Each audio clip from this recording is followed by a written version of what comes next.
Hey guys, it's Matt Kelly here. This is probably my most ambitious project ever. And I've undergone this restoration project a little bit differently to what I did with the fiberglass boat project that I released early last year, early 2016. I was basically granted an opportunity to buy a 15-foot fiberglass half cabin. So it's an old boat, 1980s hull, 2003 engine, and I saw it and I looked at it and I got a friend to look at it and he did some inspections for me and he was like, yeah, done up well, this thing could be all right.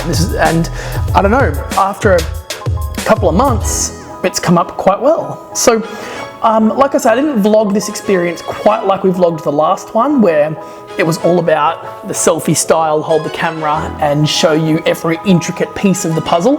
This time round, we decided to just shoot things as I shot them. So it was all about getting the work done. It was much less about thinking about the vlog and more about let's just get this boat finished. But I captured as much as I could. So I thought rather than try and string it together into a long series, let's just pull it all together and give it to you guys in one foul swoop.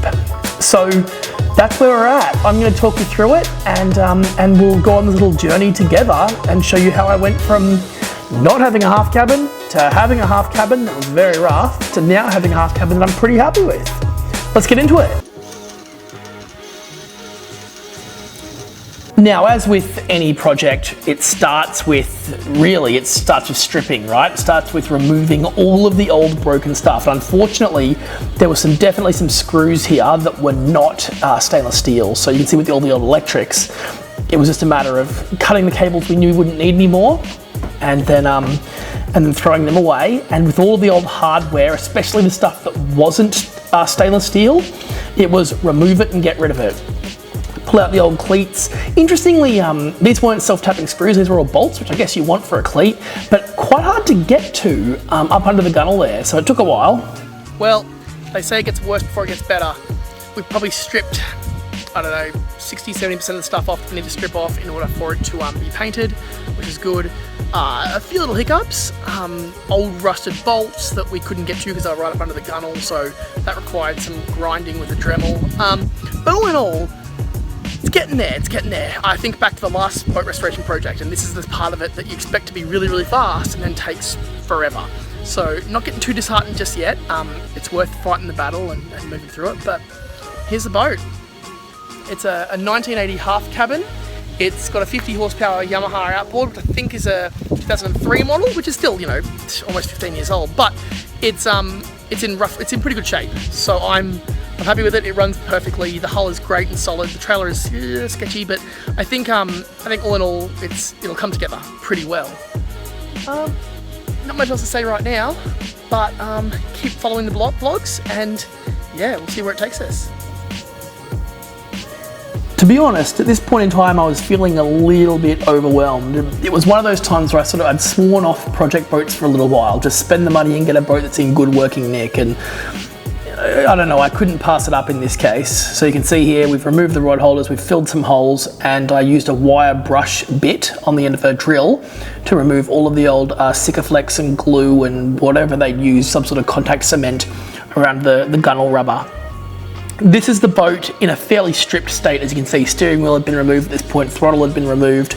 I made a decision quite early to leave the engine on the boat. I know that's not ideal for any restoration project, but to be honest, I don't have a crane or anything that I could use to actually lift the engine off, and I believe it's too heavy to do on your own or without a few people involved. And I also wasn't really game to disconnect the steering and the throttle controls, because that's again something I haven't experienced with. So I decided to leave the engine on the boat and basically mask it up as well as we can, and remove the steering and remove the throttle control and basically put them into a couple of garbage bags to keep it clean, and leave them in the boat.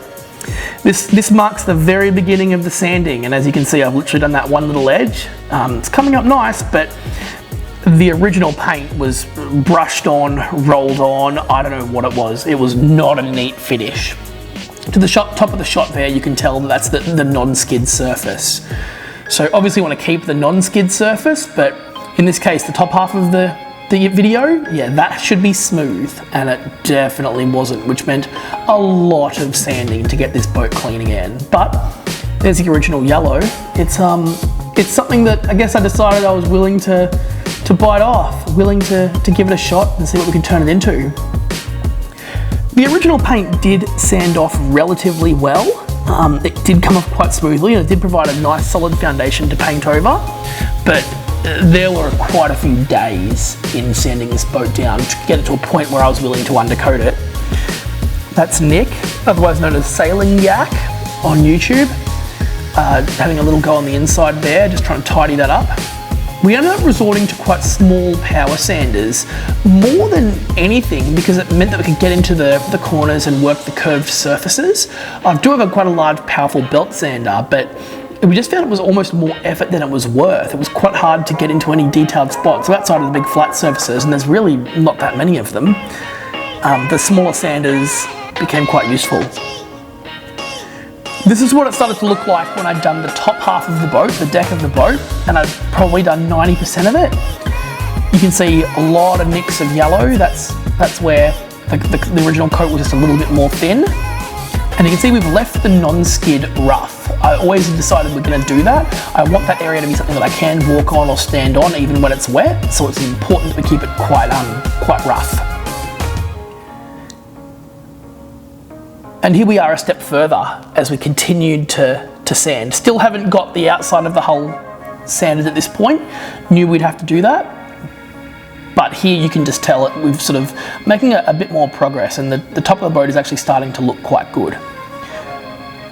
I did have a friend of mine who does a lot of work with boats. I had him come out and look at it, and he actually drilled a hole into the transom and did an inspection of the stringers.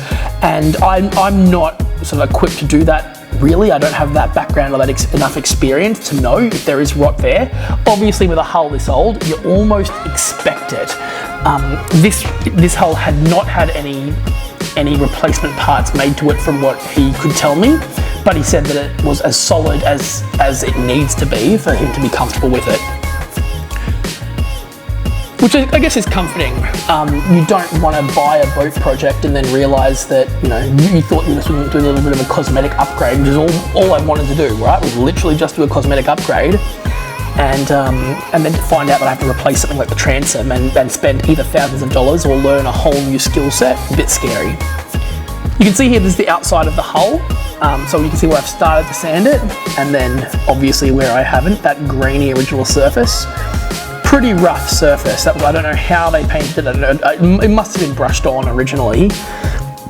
Very, very rough finish. That's another one of the small sanders I was using, just because it helped me really get the curve of the boat quite smooth. It's one of those things that you don't really know how you're going to do that when you start, and then you just work it out as you go. Now you'll notice here I don't sand the underside of the hull. This is with a view that we are going to anti-foul this boat, and the anti-foul goes on thick. The type of anti-foul that we're using is actually a copper-based anti-foul, so you've got to paint it on and then sand off the top layer to open up the copper finish, and that's what actually protects the bottom of the boat. So with that in mind, have not sanded the bottom of the hull, and actually even to this day the boat is in the water right now, and I've not done that job yet because we needed to work out where the water line was so we knew exactly where we had to sand to. You can see there the left-hand bucket seat at the back there. You can see I've sort of cut a line along there. I saw the seat on the right-hand side was trimmed to fit the fuel tank. So I got the jigsaw and the Dremel and trimmed the left side to match because it may as well. And here you can see I've sanded almost the entire outside of the boat at this point. So right up to the transom, and you can see that line there along the edge, and you can see on the transom where it has not been sanded at all yet. Same with the front here. Just got to sort of tidy up these last little bits, and then we're ready to go, ready for paint. This is it after a wash, just to get all of the excess off, a good soapy water wash to try and remove all of the dust. There was a huge amount of dust here at this point. It was terrible. So good high pressure hose, good high pressure clean. I made the decision not to sand the interior walls of the boat, the interior edges of the hull. I don't mind if that's a bit of a rough surface. It's not something that needs to be smooth, and if nothing else, I'm quite happy having an extra layer of paint there. And this is us ready for paint. Completely ready for paint. And when I say completely, obviously not anti-foul, but the entire top deck, the entire interior, and the outsides of the hull down to the waterline. I use the same paint this time round that I used on the last boat. It's they call it actually boat coat. This is the Aqua Coat undercoat. It's a water-based 2-pack. I did think about all the other options here and went back to what I already knew. I knew that I could roll and tip that quite smoothly. This was an interesting attempt to put a new backboard for the steering wheel. I actually went and bought a bamboo chopping board. The problem was, as you saw in the last shot, the inside of it was actually partially hollow. So we thought we might be able to fill it. Ended up going with a different solution, but that was my brother Jono having a bit of a go at smoothing the corners. First shipment of new supplies arrived, rod holders, switches, cables, everything that you could possibly need. When I say cable, all the electrical wiring, all of the lights, it all arrived in one hit, which was great because I knew that the minute I got the paint on, I'd want to be getting ready to start to add all of my different appliances. And that's what it looks like when you start to get the undercoat down. So I started on the inside at the front of the boat, just worked our way down. You can see that the undercoat does go on very thinly, and I had the same experience with my last boat that I worked on, and it made me quite nervous. Here you can see that there was something really nice about getting this spot here cleaned up. It was very, very gross when I first started, so to get it looking like this, I was really, really happy.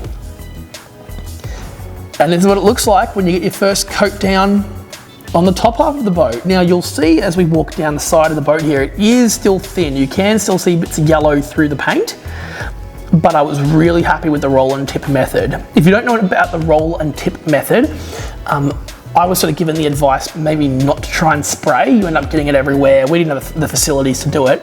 Roll and tip works really, really well. Essentially one person rolls, the other one person with a wet brush comes across in the opposite direction to the direction that you rolled, and you basically never see the line that you've painted up to. It paints over really smoothly. Worked out quite well. As we layered the different coats on, this is sort of how it started to look. I was really, really happy with it at this point. It's something that you're always a bit concerned as you're painting it. You worry about the finish, you worry about the quality, you worry about the paint. I knew that I'd invested in good quality paint, and you can see that at the bottom of the hull it had that really nice glossy finish on it, and this is before any clear coat, so pretty happy with how it's come out.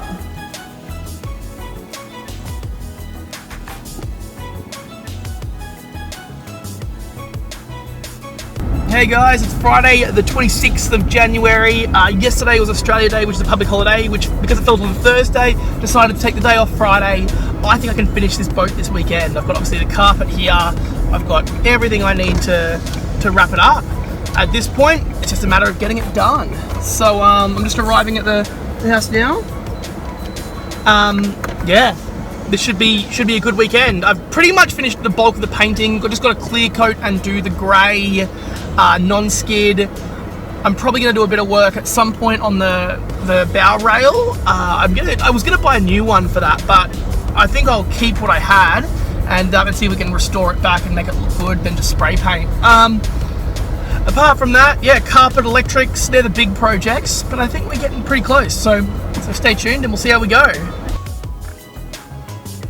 Masked off the areas that I was going to paint grey. I thought it was important that I don't know if this is best practice, but I thought it was important that we make the non-skid surface a different colour, so you knew where to stand. Especially, like, I know the boat, I know where you can and can't stand, but if you want that gritty surface, it would be good for it to be a different colour. So I added some white to my original grey paint and made them grey. It was a bit darker than I'd originally wanted it, but you know what? It does its job. It's really, really obvious where it is. You can't miss it.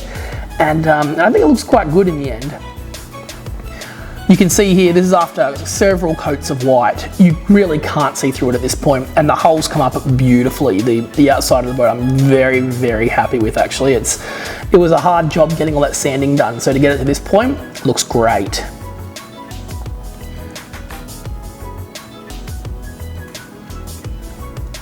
Now we're leading into the time when I can start to think about adding things like cleats and rod holders and all those other exciting, fun things, and really worry about the electrics. That was a job that I'd struggled with a little bit with the last project. My grandfather, who was an electrician from many years ago, was able to come around and help me with that. But little things like cable management, you end up spending a lot more time working on than you expect. We ended up scrapping the chopping board idea, the bamboo chopping board, took the original block and actually put it on a piece of plastic, which you'll see in a moment worked out quite well. Here I've just remounted the throttle back into the original holes that it came from. Thought it was safer to do that than try and reposition it. Added the bowsprit at the front of the boat. There's some silicone under there, and then 3 bolts that go all the way through. Now, as we walk down, you'll see that there's the stainless steel grab rail that was added. You'll see that the rod holders are in, which is nice. I've got 2 on the very back of the boat, 2 down the sides. The inside of the boat doesn't have a very sort of thick coat of paint. The sides do, but the floor doesn't. This is because I just wanted enough to seal it. There's going carpet over the floor. You can see there the chopping board. I think that was a really, really interesting idea, using the chopping board. It's hard plastic, it's never gonna rot, and it provides a really solid base for the steering wheel to bolt to. So, worked out well, and I was very happy to see that I hadn't damaged the steering at all in the process of sanding and, you know, the bag filling up with water and all of those things that happen in this process. But it worked really, really well. The Teleflex steering was good. These are the windows. Got new perspex cut and bought the rubber trim just from eBay. This was actually a much harder job than I expected. I had to sand the outside of the window hole just to widen it a little bit because the rubber was a little bit more thick than what I had originally bought. But it came up well. They're mostly waterproof at this point. So that worked. The original windows were actually very transparent, as in there was no tint at all. So I did decide to get these tinted. It's much nicer in the boat to have that tinting there. And I think it turned out quite nicely. Again, I can't stress how long it took us to get the windows in though. It wasn't a fun experience. And here you can see the carpet, just finalising the cutting and smoothing it out, getting it glued down, all that stuff in the boat, the gas bottle and paint, don't worry, they're not staying there. They were just there to add some weight to different areas, so the glue holding it down would stick it down. Also added a battery clip to the back of the boat. Got the rubber gunnel down the side and some black rubber trim on the inside, and it was time to get the Rego sticker on. Didn't go quite as glamorous with the drop shadow this time, just wanted to keep it really simple and clean and easy. So just ordered these online, sort of shipped out the next day and had them 2 or 3 days later. And I think it always looks nice to get sort of a custom font for your Rego stickers. I think it does, I think it makes a bit of a difference. So went down that path this time and I think it came out quite well. Now I'll be the first one to admit, this is not a perfect boat. It's not showroom quality, it's not the perfect restoration, it was not professionally restored by any means. And really it was, the changes we did make were just cosmetic because structurally it's sound. So I think what was important to me was that we made it our own. I've got a new baby that we didn't have when I built the last boat, and I always thought, you know, if she's coming into the boat, you want it to be clean, you want it to be yours. I know that when we've freshly painted it, I know it's not dirty, I know that she's not gonna step on a rusty fish hook or anything like that. It's clean, it's nice, and it's what we always wanted it to be. So I'm really proud of it. I'm really proud of the experience, the journey. It only took us about a month just working on the weekends to go from it being that rough, bare hull, spent about $1,000 in parts, and really by parts I mean mostly paint, but all the extra bits, the gunnel rubber and the windows, and really only added up to a few $100s. And we took a boat that was worth a couple of $1,000s and might be worth at least what we added to it. You know, I could probably get that back on it. So it was about building something that was interesting for us and worked in the area that we were taking it out in. I think this is going to be fun to go out into places that I couldn't take the previous small boats. There's a video on my YouTube channel where we took one of the tinnies out into Logan River and targeted Logan River bull sharks. Ended up getting that big eel, but I think trips like that will become a lot easier with a boat like this. Some of these waters are very unpredictable, and just having that front cabin and that bit more space, and it just gives me a bit more confidence to go out into places and shoot videos that I've always wanted to shoot. So I think that's what's important we get back to. We get back to fishing videos. That's what this channel was built for. That's what I started making when I started this channel early last year. And I think it's time to get back to that, especially as we move out of the crazy summer months where the weather is, in Australia, the weather is incredibly unpredictable through the summer months, and the wind is crazy out in the bay. As we get through to autumn and winter, that's when I'm really, really pumped to take it out. So anyway, without further ado, this is how the boat performed on the water. Check it out.